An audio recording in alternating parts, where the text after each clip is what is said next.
Hello everyone, आज हम आप लोगों को बताएंगे माइक्रोसॉफ्ट एक्सेल के अंदर स्केल टू फिट ग्रुप बहुत ही महत्वपूर्ण ग्रुप है दोस्तों।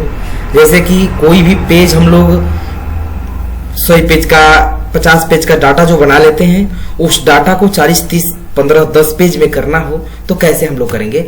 स्केल टू फिट ग्रुप उसी काम के लिए है। जैसे ये पेज लेआउट में आता है दोस्तों, देख लीजिए यहाँ पर स्केल टू फिट ग्रुप के अंदर 3 गो है, विड्थ, हाइट एंड स्केल।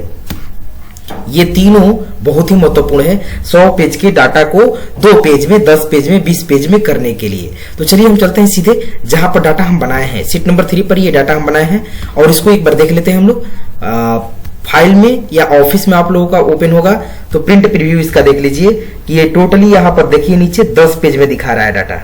ये 10 पेज का है। आपके बॉस ने बोला कि इसको फिट करके 2 पेज में लाइए, तो सबसे पहले आप अपना तिगड़म जो भी है वो अपनाइएगा। तो इसमें A4 पेपर लीजिएगा। A4 पेपर लेने के बाद आप लोगों का डाटा फिर भी उसी तरह से है। ये जो आपका डाटा है A4 ले लिए तो भी आपका कम नहीं हुआ, A5 ले लिए तो भी आपका कम नहीं हुआ, यानी कि चारों पांचों तरह से आप लोग देख लिए हैं। देखिए हम लोग A4 पेपर लिए तो यहाँ पर 8 वो पेज में आ गया। पहले था 10, अब इसके बाद 8 हो गया।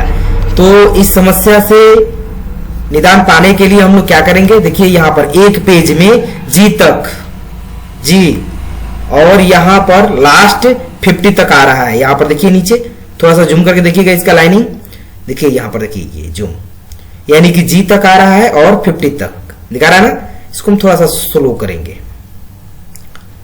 जूम से हम लोग बाहर आ गए हैं। 100 पर कम से कम इसको कीजिए 100।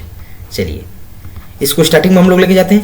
ये जो मेरा डाटा है 8 पेज का है, A4 पेपर पर हम लोग लिए हैं तो इसको 2 पेज में 3 पेज में करना है। तो सबसे पहले यहां से आप लोग ऑटोमेटिक में 2 पेज चुनिए, विड्थ एंड हाइट।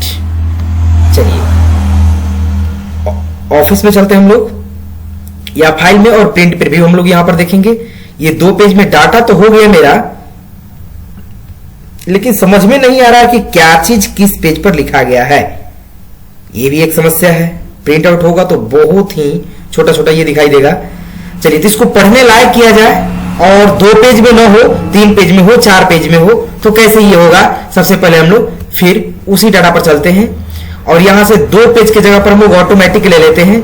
ऑटोमेटिक लेने के बाद यहां से स्केल जो है ना, इसको 50 की जगह पर हम लोग नीचे वाला जो एरो है जिसको हम लोग रिवर्स और फॉरवर्ड हम लोग बोलते हैं, इसको हम लोग थोड़ा सा कम करेंगे। अब देखते हैं हम लोग का डाटा कितना में है। प्रिंट प्रीव्यू में हम लोग जाते हैं।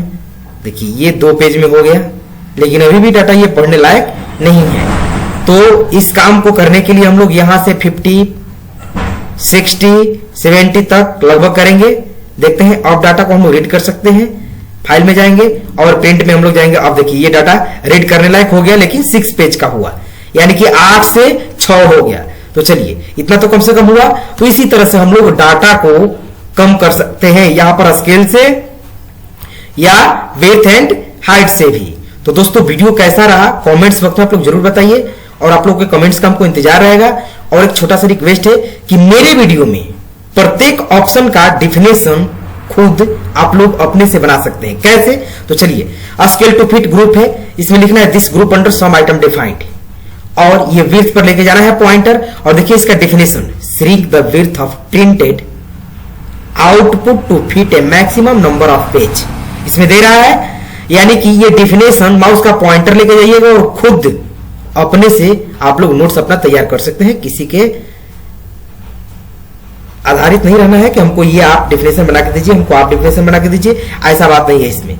तो मेरे YouTube चैनल पर आप लोग नए हैं तो प्लीज आप लोग सब्सक्राइब कर लीजिए, ईरोज एजुकेशन वर्ल्ड। मिलते हैं अगले वीडियो में, तब तक के लिए धन्यवाद दोस्तों।